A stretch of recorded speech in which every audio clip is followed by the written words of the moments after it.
Hi everyone, and welcome to our second webinar of this 8-webinar series, the Shiatsu Summer School from New Energy Work. So glad you could be with us, and I've got so happy to be able to link you up with Margot and Nick, who have done some webinars before with us in the past, so we thought we'd better ask them back because we love their work. So hi Nick, hi Margot. I'm just going to just remind you where you are. You're in the Connections Shiatsu Summer School 2021 for New Energy Work. We've got 8 webinars in the series. We're going to be featuring some of our team on these webinars, so you can get to know them a little bit better and give them a bit of a showcase. And we've also, as you can see, invited some of our favourite people back to do a webinar for us. And the theme is connections. All these webinars hopefully are going to link together. We've got Alice Wielden coming and Cindy Engel and all members of the team contributing over the next 7 weeks. So really looking forward to it. And I'll just load up your slides, Nick and Margot, and I'll, and over to you. Okay, thank you, Cliff, and welcome, Margot. So our theme is, yes, language is key. I've been banging on about this for about 20 years now. And like all forms of key, it connects mind and body and spirit, especially when you get into singing or poetry, the spirit comes right in. So we'll just be looking at various ways in which we already use language in Shiatsu and asking, well, why not also use it as a way to amplify the key connection? We'll also be doing Daoyin practice to help emphasize how sound is a basic building block of language and connecting with the energy. And the practice is going to be Daoyin as a way to connect mind and body too. We'll talk more about that. Great. Yes, Great. So we'll be using sound as a way to connect. So we've got some good practical stuff coming up. And so Cliff, yeah, if we could move on to our first slide. Here's the picture. What do you notice? Where is your eye drawn to? Almost certainly to that amazing little empty point between the 2 index fingers, that sort of point of infinite potential. And where it probably isn't so drawn to is the very peculiar shape of the sort of robe that goes around God and his entourage there.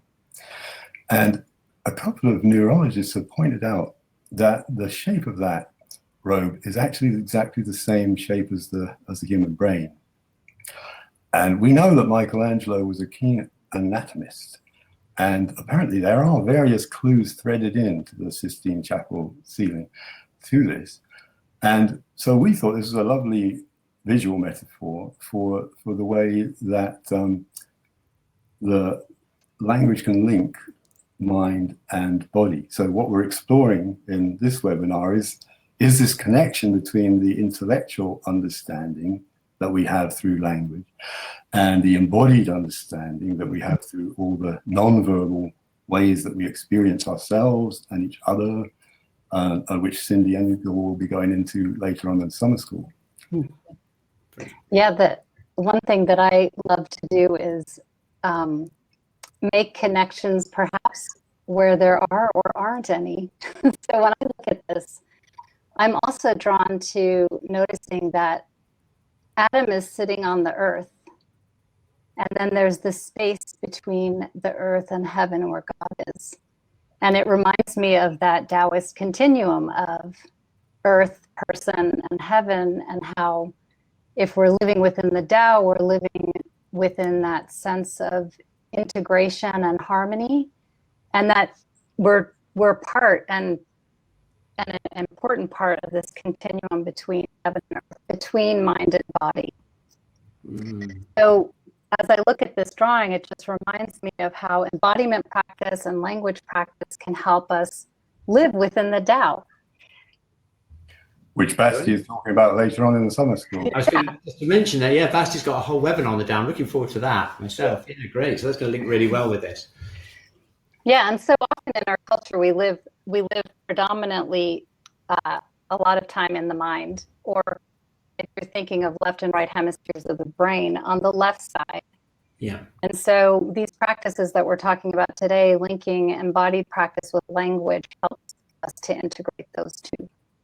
Yeah, that's great. And I think that's even more the case, isn't it, with the emphasis on the visual awareness, you know, especially with lots of screens. I know we're on one now, but Yeah. we're doing some practical work getting back into the body. But there is a tendency definitely to be very visual orientated and conceptual orientated, isn't there?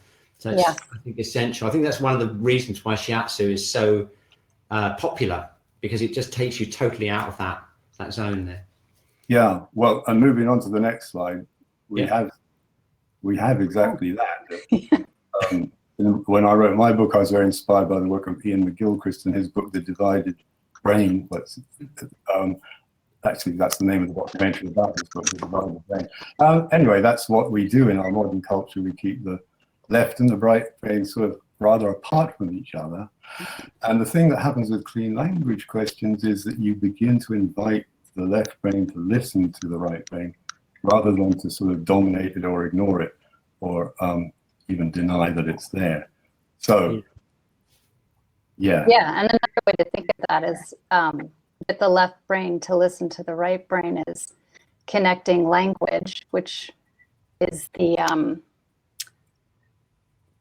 superpower of the left brain with the body. So getting mind and body connected. Yeah. So we just wanted to find out a little bit about you folks, where you're coming from in relation to this theme.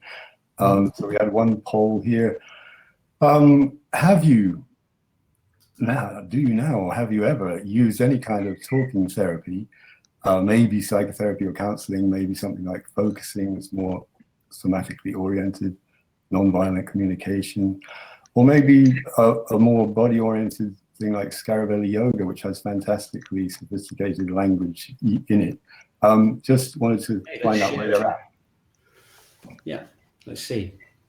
Quite a bit, a little, not at all. Oh, that's pretty equal. That's pretty equal. That's interesting. Well, isn't that interesting? Yeah, look at that. A third of people haven't done any at all. Which is just, I would probably put myself in that category, Nick, until I started studying with you back in the day with clean language. I have to say that totally fulfilled a real gap in my practice anyway, bodywork practice. So yeah, it wasn't that long ago that I would be in the none at all camp myself. Okay. Yeah. And then moving on to the next one, Margot. Yeah, we're curious, how experienced do you feel with clean language? If you're a complete beginner, you've had some experience, or you use it quite a bit with your clients. Okay, so if you'd like to vote in the poll, find out.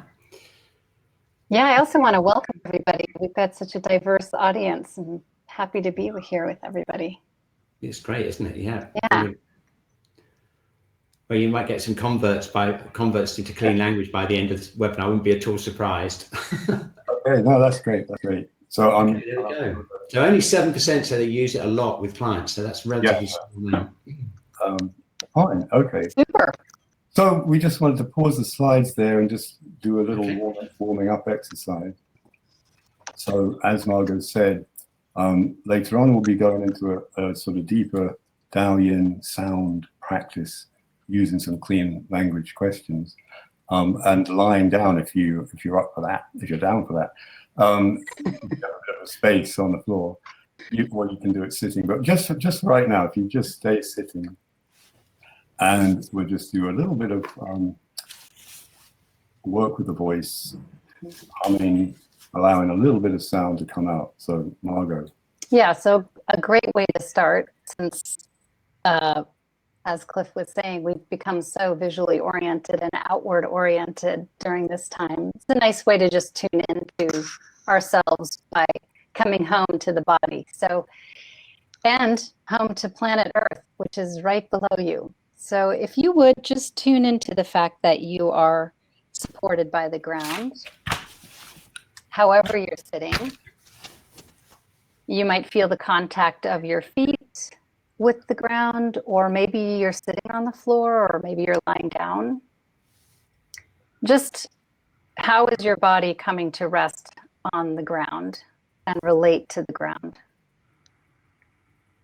So just feeling that pressure and support coming back to you from the earth.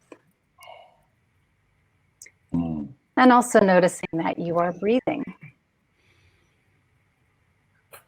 And of course, I think we're all pretty seasoned bodywork people here, but since with these kind of things, you can go quite deep quite quickly. Obviously, do make sure you're looking after yourself. Do pause or stop if anything doesn't feel right, okay? And then noticing your breathing, just come into that. Spend a little time with that simple rhythm of your breath, noticing if you want to change it, if it changes automatically when you begin to pay attention to it. As best you can, just let it be, just let your breathing be.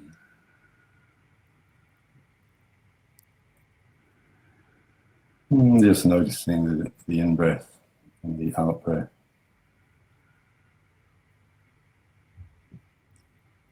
And then maybe taking a little bit more of an in-breath and a little bit more of an out-breath. Yeah, and with the next out-breath, coming out through the nose and allowing a little just any kind of humming. You feel it in your lips.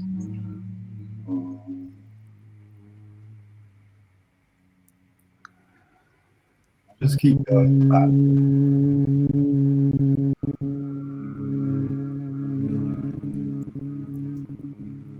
And as you hum, just begin to notice if it feels okay, just putting your hand on your throat, noticing the vibration.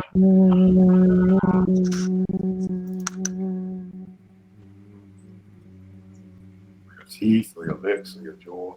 All right, go ahead.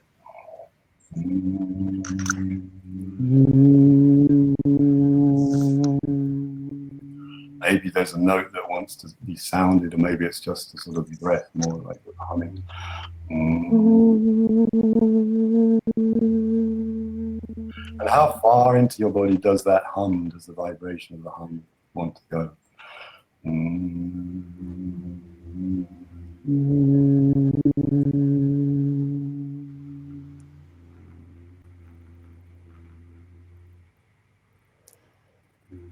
And as you feel complete, just tuning in and noticing how you are and what difference the sound makes, if any difference.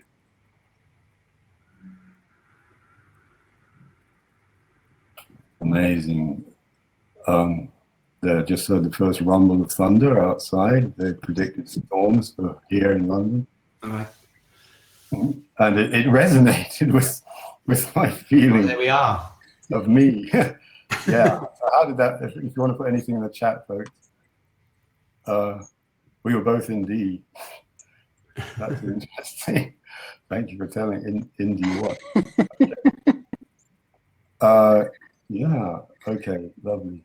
So, yeah, so we'll be doing a little bit more of that later. And then if we can come back to the slides clip. Yeah, sure. We're talking about how does this sort of humming connect with the nervous system. So here's our wonderful autonomic nervous system.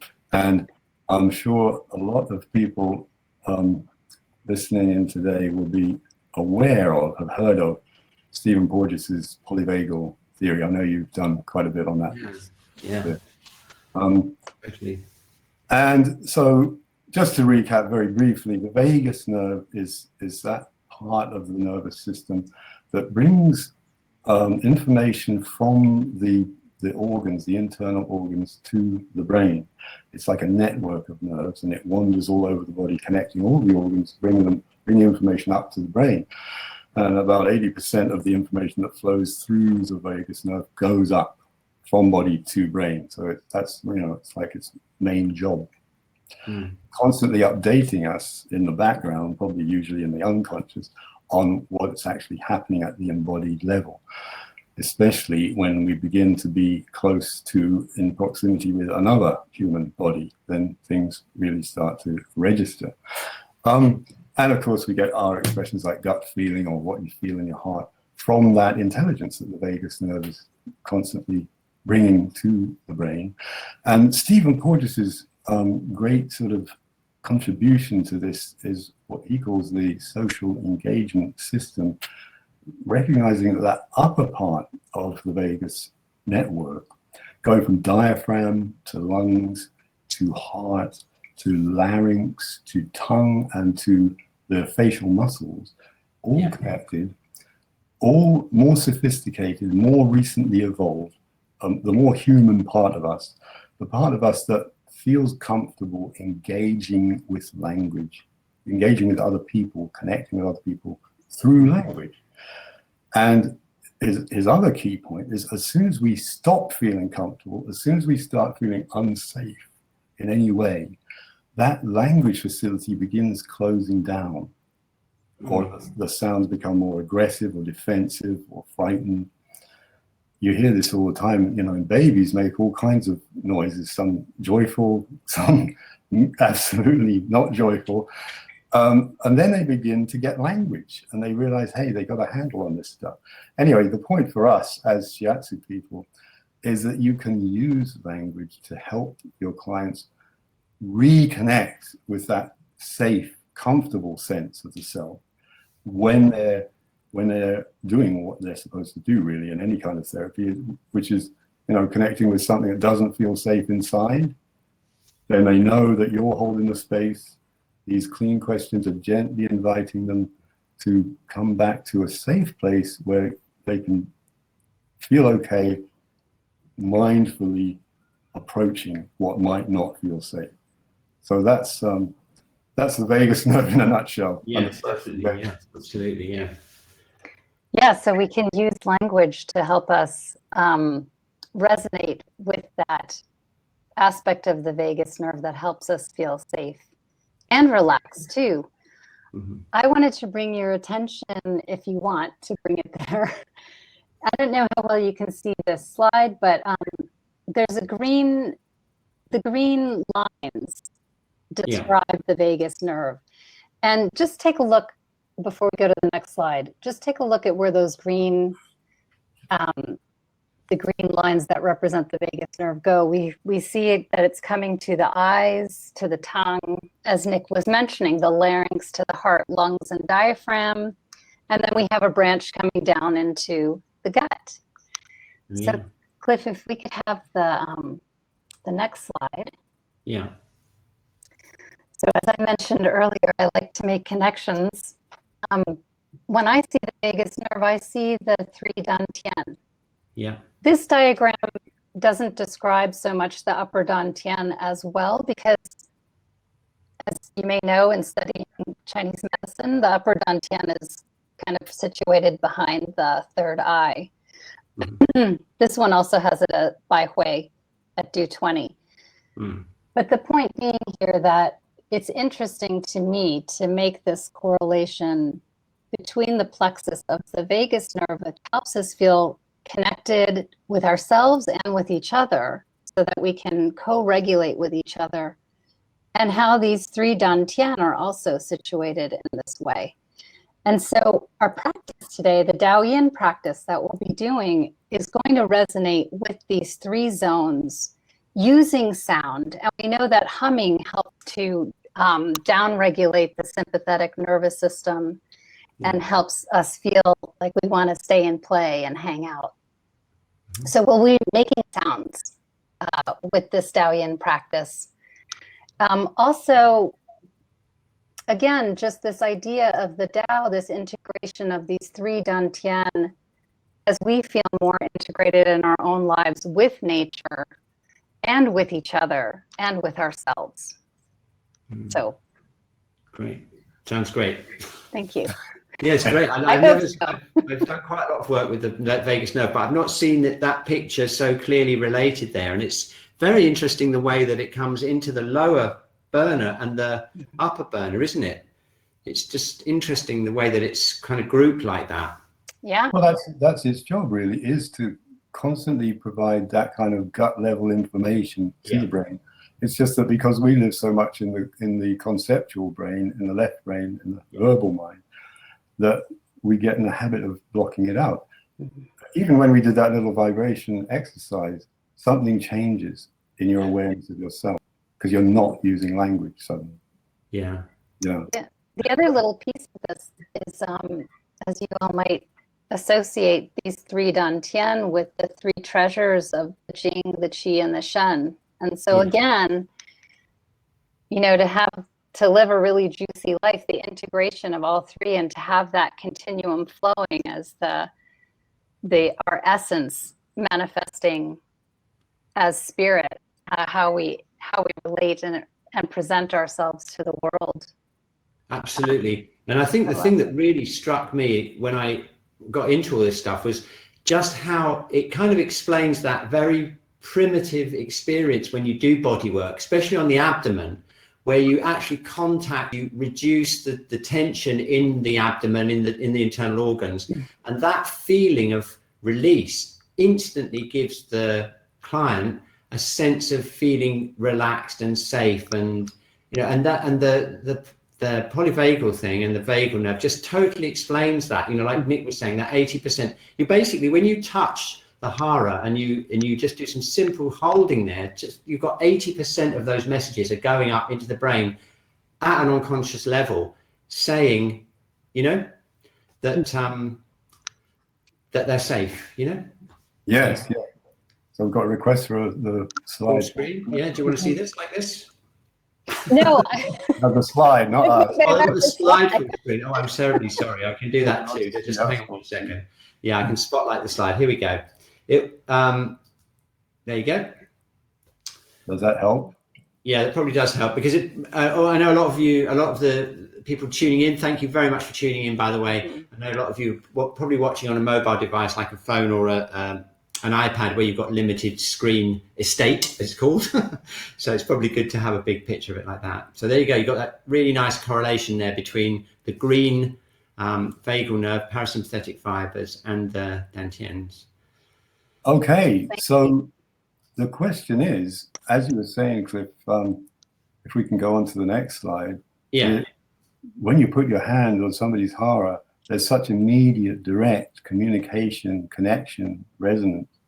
Yeah. But of course, you can't do that straight away. You can't go up to someone in the street and put your hand on their hara. Touch is the first sense that we develop in the womb. The sense of touch and feeling develops before the ears have even, started to appear. But in an adult world, language is the thing that we start making a connection with.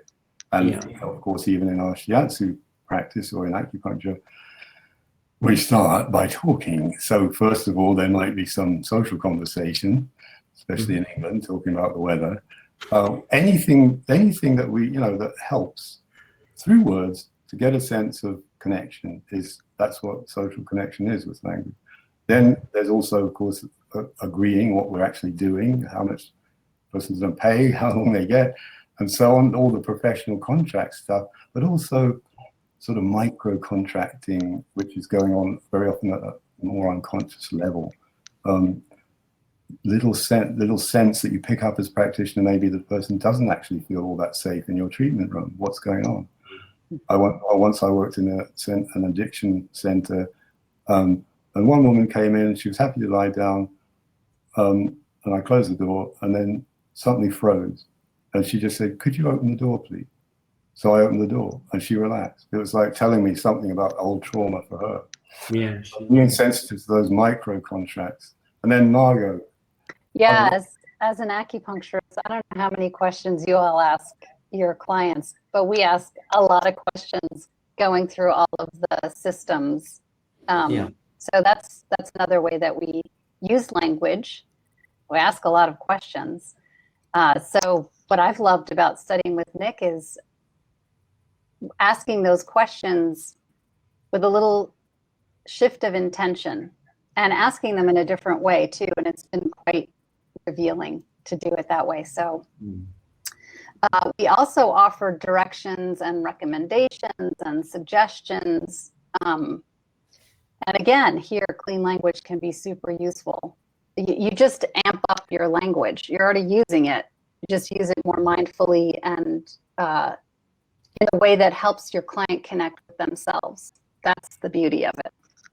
Yeah, I would say that all of these ways that we see here on the slide are kind of a bit like a Venn diagram where the practitioner's agenda is overlapping with the client's agenda. When we go into the clean language mode, we create a space, we create a boundary. We are using questions that are specifically designed to keep that client space clear of our own agenda. And that has a sort of alchemy to it, which is pretty amazing when you start to play around with it. So yeah, if we could have the next slide. Sure.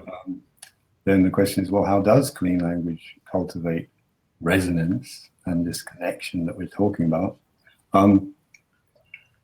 Well, the literal way that it does it is it takes the words that the client offers you and you repeat them back in as similar form as you possibly can. Yeah. And though repeating it back, those words are offered back in the form of some very simple question like, is there anything else about that knot you feel in your stomach? Or what kind of knot is that knot you feel in your stomach? Very simple questions. Where exactly is that knot you feel in your stomach? In a way that's designed to help the client think, oh, yeah, that's an interesting question. So that's what we're doing in one way of creating resonance through clean language, literally echoing back into this empty space where it has room to echo. Yeah. And so, if we can just move on to the next one. What happens when you ask? Yeah.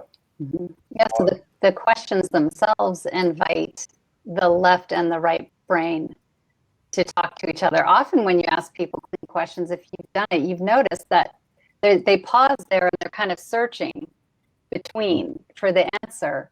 So they're making some connections they haven't made before between mind and body too. Yeah.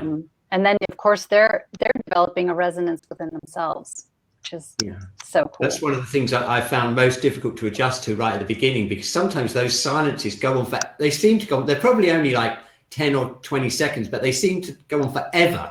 You'll ask a really simple question, like what, like Nick said, like what kind of knot is it? And they'll just be like that.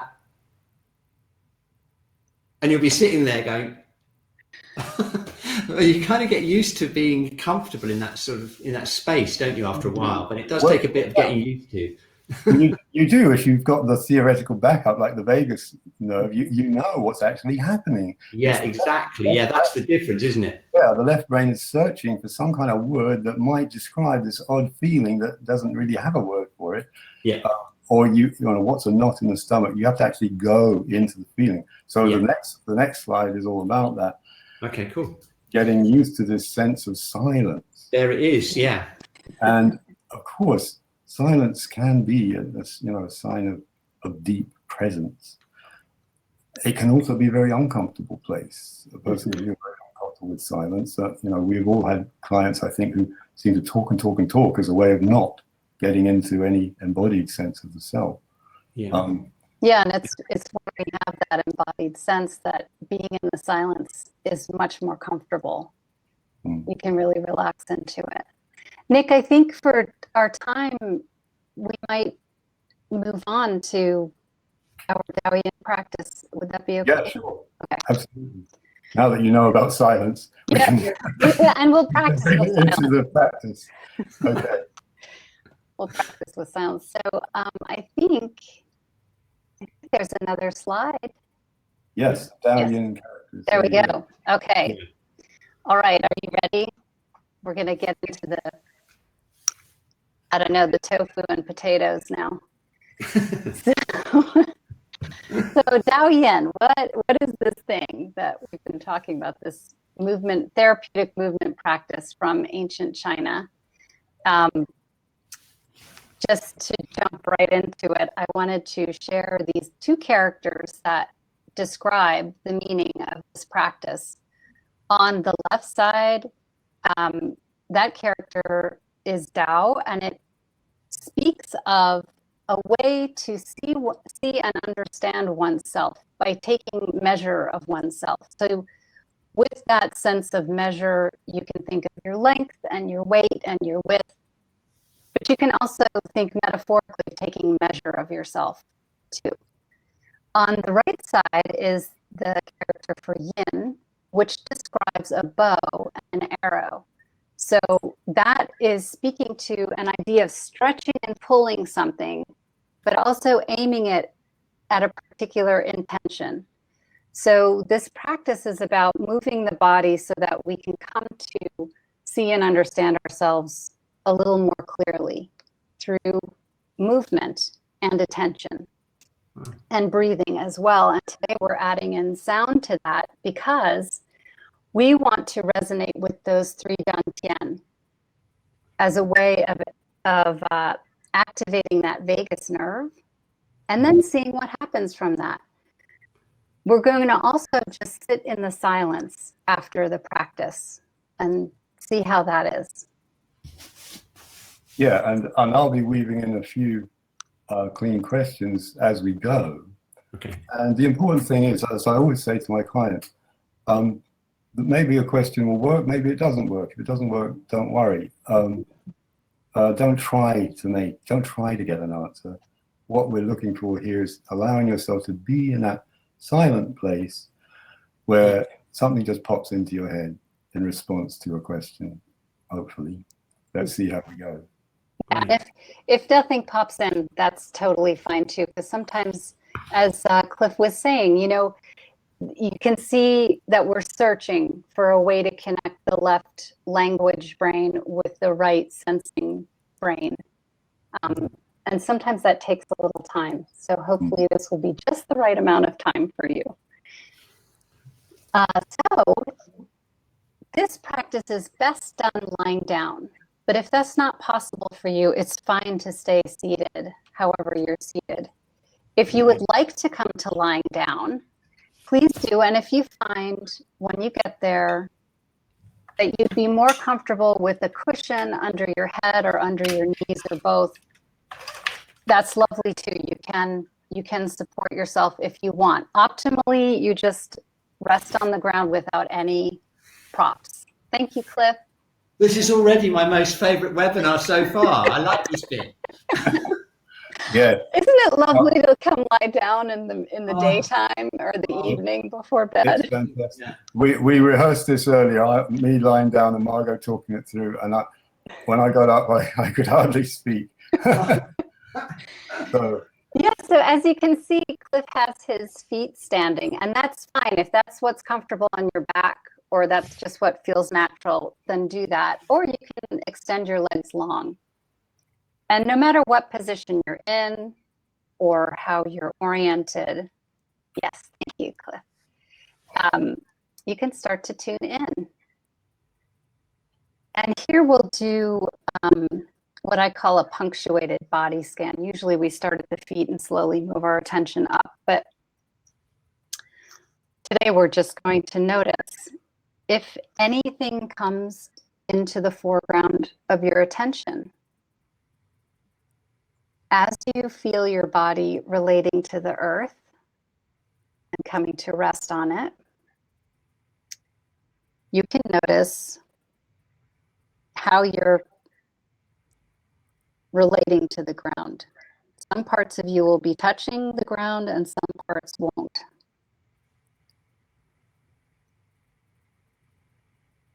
So just letting your attention come to those places that are resting on the ground. If you're sitting in a chair, your chair constitutes that connection to the earth. So you can sense your hips. It's also possible you might be noticing some sensations in your body. And if you are, just notice them, kind of like if you were walking down the street and you saw a neighbor, you just say, hi. And then let your attention open once again, just to notice, perhaps, if there are other sensations.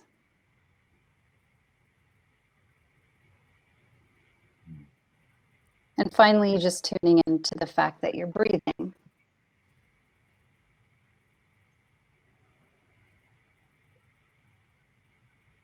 And here, just maybe asking yourself this question: what's your body like right now?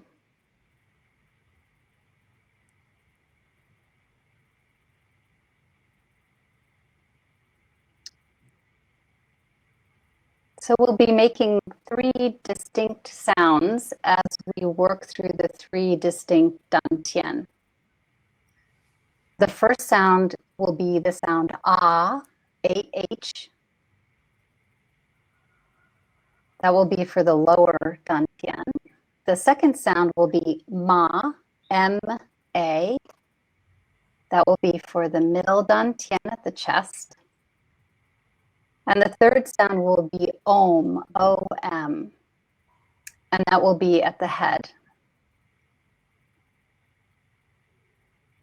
Okay, so we're going to invite our hands, if that's comfortable for you, to come to rest on your lower dantian. So over your belly button or just below your belly button.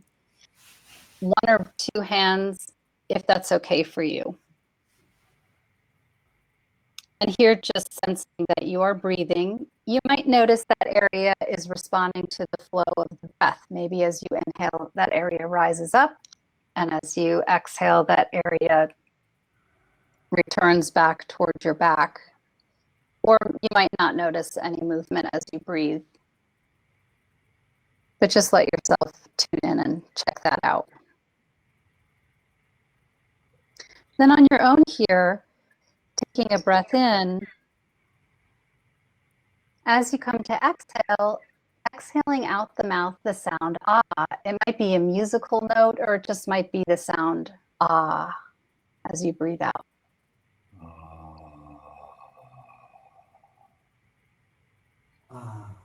Ah. Do that a few times. Ah.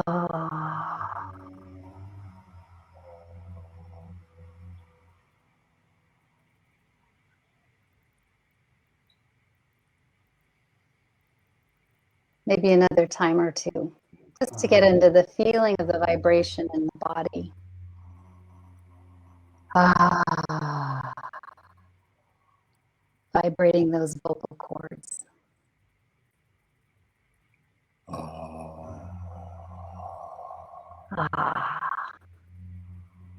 And when you feel complete, you can let your hands come to rest wherever they were before you put them on your belly.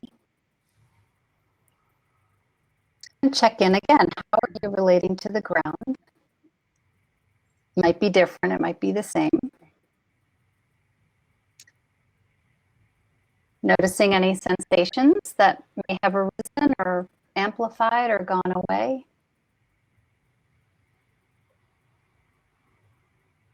And when you're ready, just bringing your attention back to the lower dantian, remembering that sound, ah, and just asking yourself, what are you aware of there? What's it like there?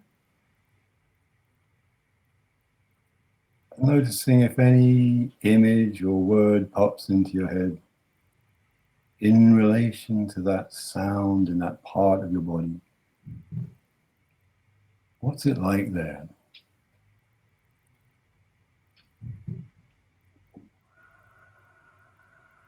And if something comes, then just following that up with one more question is there anything else about that something that comes to you?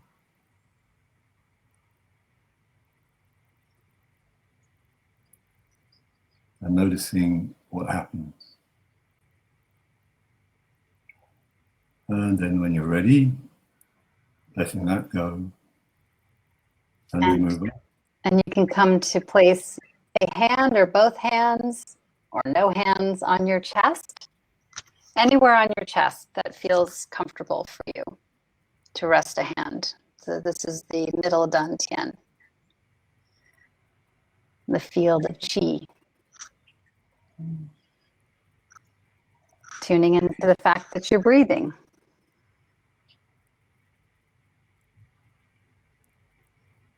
And as you get into the flow of the breath, this time as you exhale, making the sound ma, M-A, as you breathe out. Ma.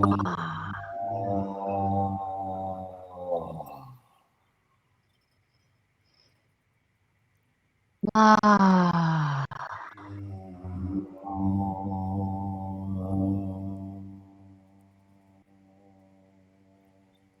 Ma. Ma.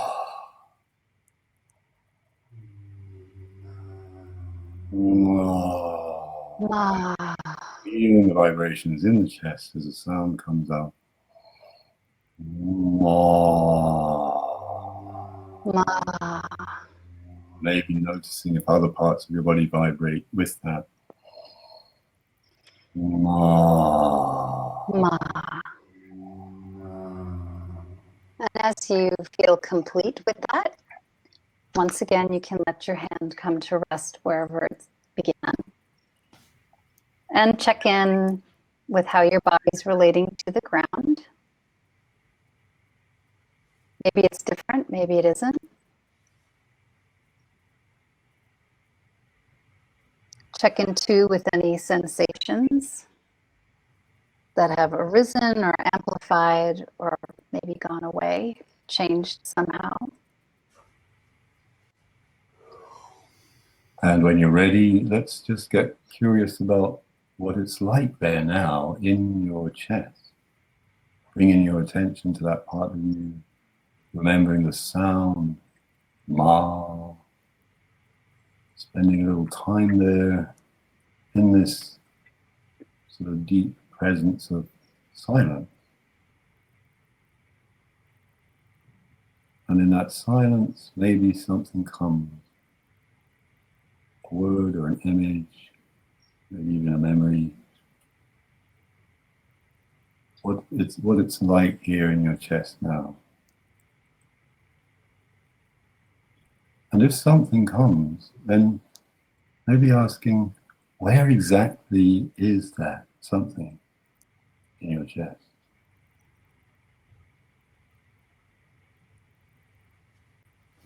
And is there anything else about that something in your chest?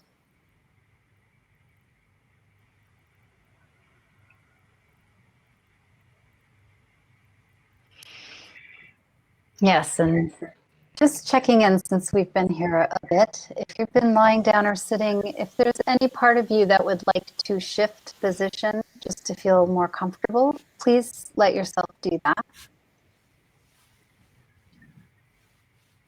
Then you can come to settle again. This time we'll take our hand, and if you want to do two hands, you can, to the forehead, just above, over the third eye. And if it's comfortable for you, you might even want to put a hand on Baihui on Do 20, governing vessel 20 at the crown of the head. Up to you, what feels comfortable. To the best of your ability, if you can, let your shoulders relax while you're in this position. That would be really lovely so that you can really attend to the vibration of the sound Om, O-M, as you exhale. So just carry on, breathing in, and then as you exhale, Om.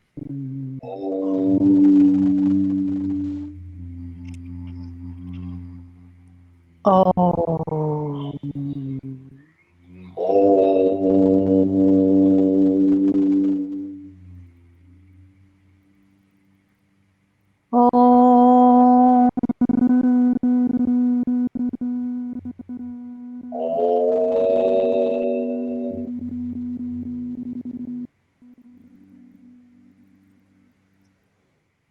Notice vibrations in your skull. Om.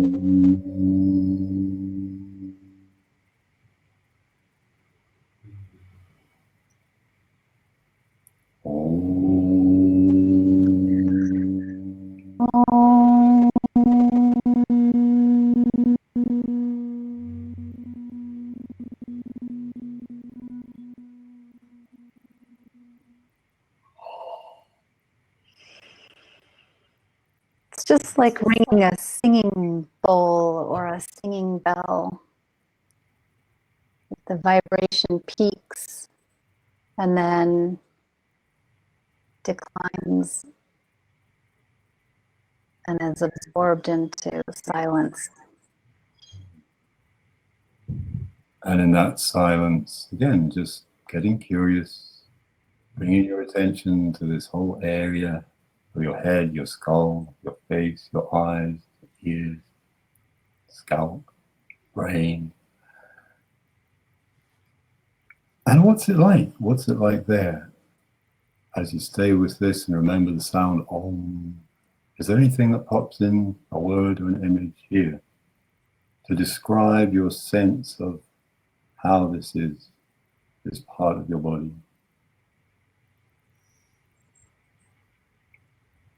Just see what comes.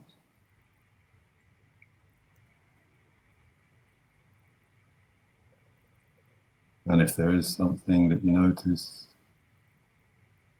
staying with that, staying curious, gently, respectfully, allowing it to be there.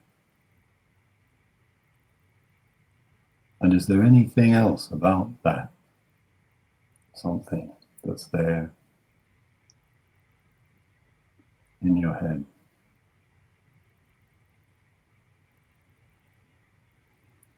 And just staying with that silence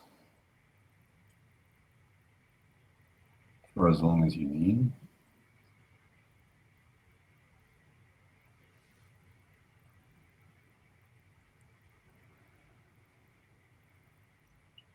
Yeah, and just reflecting for a moment on how the Tao creates the yin and yang, and the yin and yang create the three treasures,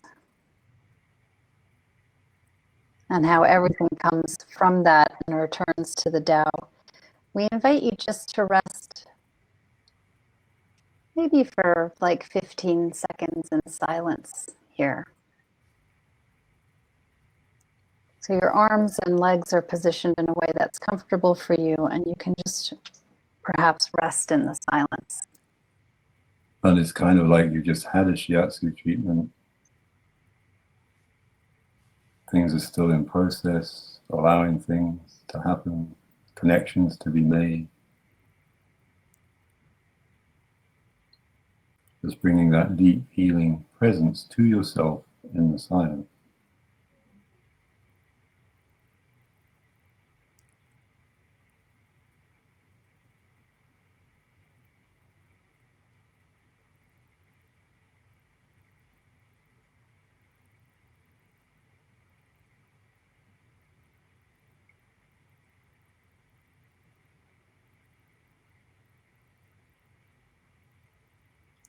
And as you're ready, letting your fingers and toes come into your field of awareness. Maybe gently moving those digits. Maybe rolling your arms and legs. Maybe even letting your head roll a little bit as is comfortable, just chin to shoulder or towards your shoulder. And slowly drawing your limbs into your hara. So drawing the knees perhaps into the chest, and maybe giving yourself a hug if that feels good to you.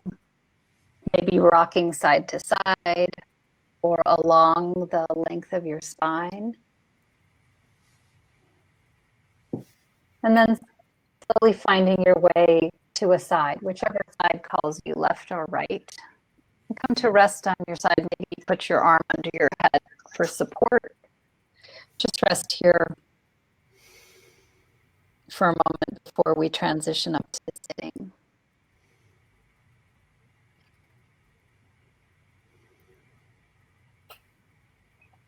Taking your time to come up to sit. And as you do, you may want to have your eyes closed or open. Either way, letting some of your attention remain internal as you come back to interface with the screen. Yeah, just staying with yourself for a moment and asking, just One more really useful, clean question, which I always ask at the end of a session, which, especially if somebody's brought an issue along. Maybe you notice something when you first lay down, some physical feeling or something that's going on in your life. But just now, asking yourself, well, what do you know now about all of that whole experience? What do you know about yourself right now? Whatever answer comes, what do you know now?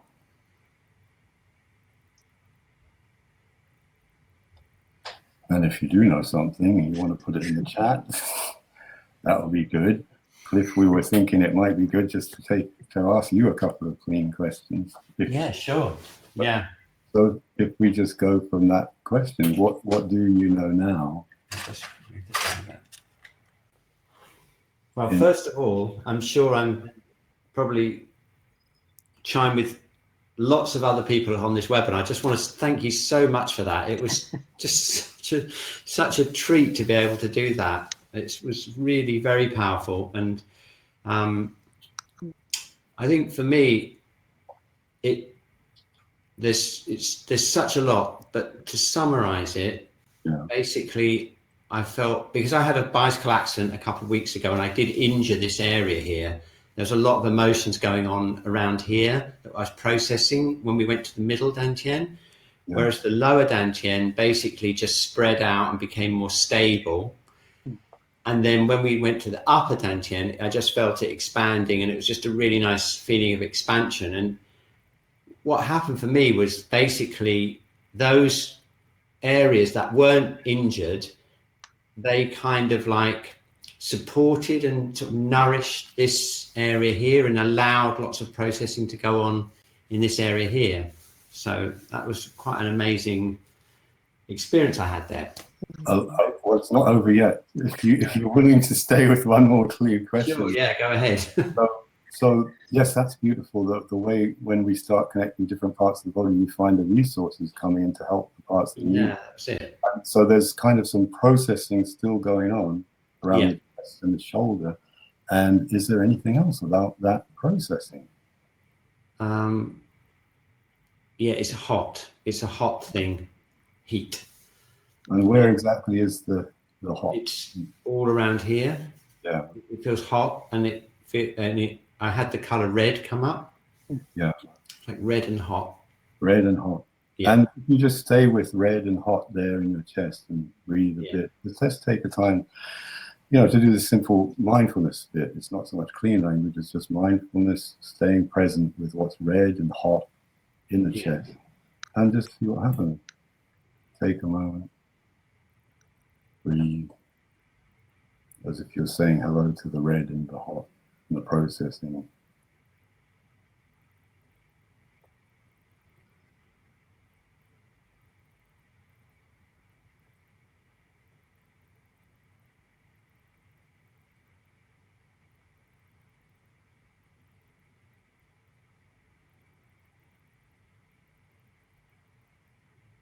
It's kind of spreading everywhere now.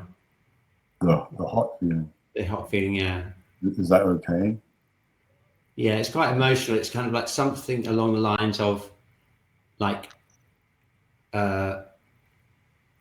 forgiving myself for having an accident. It's sort of processing, because I felt this kind of like almost like tears coming up and kind of like really like angry with myself for injuring myself. That was the heat was that. It was like that anger there. And now it's just like creating a kind of feeling of just being kind to myself and allowing and forgiving myself for injuring myself, something like that. Yeah. It was feeling quite strong. I probably would have just started crying if I hadn't been on camera.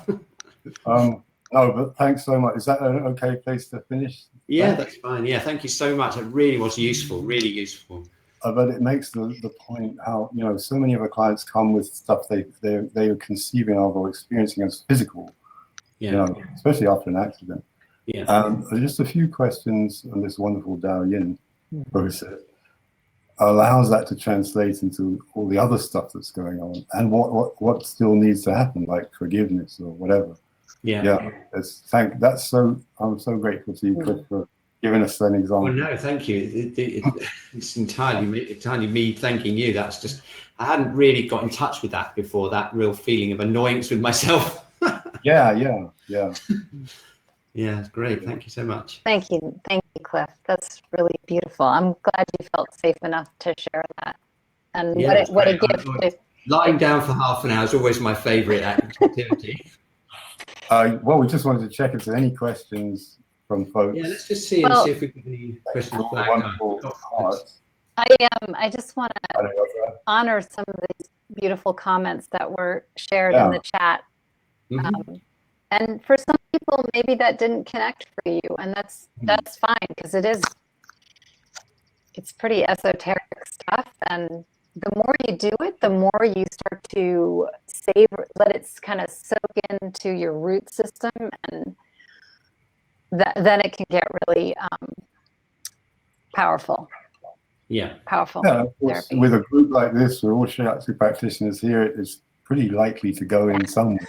If you're working with a client who's really not very friendly with their body, you need a lot more patience, and you need the body-friendly language. There's a handout that comes with this course, which I've been working on that idea lately. All the kinds of things we say in a treatment which help the clean language questions to land, and to land safely, and to open something up rather than close something down. Absolutely, yeah, great. So I'm sure when Kat puts the course together online, I'm sure if you've got any other resources that you want to put in there, but we've got the one handout that you prepared. Maybe it would be a good time to share that. This has got, in fact, I can show the slides as well, and you can see what's on the handout. So basically, Margot and Nick have been really kind. They've put together a series of links to all kinds of cool things they're doing. And there's books, pre-ordering a book. There's also a kind of, I don't think it's really a course. I looked at the publicity. It's kind of an event, really, isn't it? That's Saturday, July the 24th. Yes, we promise you that you won't have to learn anything. But if you want to go a bit deeper into what we've been doing today, we really do invite you to join us on Saturday for a 2-hour session. Movement Mind. We'll be doing 3 Daoyin practices that day, and talking about the left and right sides of the brain and how we can integrate mind and body. And Margot's book, To Be Like Water, coming out in September. Definitely now. And I'm giving another 4-week online introduction to clean language for mind-body practitioners starting 6th of October. We'd love to see you on that.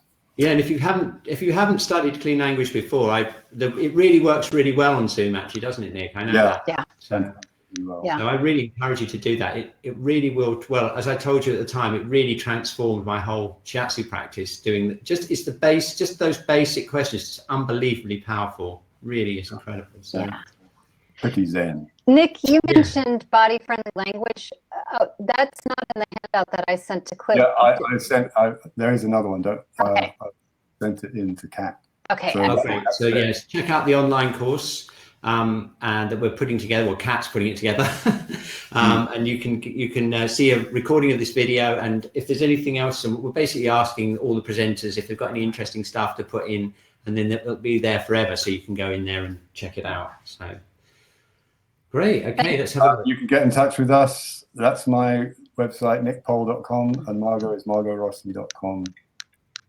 Yeah, absolutely. Yeah. So there's contact link. Yeah, there's links to your website straight away, so you can get the connect. In fact, you can connect with you through that. Okay, well, it all just leaves me to say a massive thank you. I just got so much out of that session, and looking at the chat, a lot of people did too. A lot of other people did too, and it's great to see so many familiar names. Thank you very much for being with us in Europe anyway, a nice warm summer's evening. And just thank you, Nick and Margot. Thanks, Cliff. That silence towards the end of that practice, that silence was pretty powerful and deep, I must say. Like coming from all over. Yeah. Thank you very much, everybody. Thanks, everybody. Okay, great. Thanks to the team, Cliff. Yes. Okay. Your chat. Yeah, I'm definitely going to put a heart in the chat. Yeah, I want to too. There you go. Okay, that's it. That's our hour is up, and I'll see you next Tuesday. Don't miss the next exciting part of the Shiatsu Summer School. Okay, be in touch. Bye. Thanks so much. Bye.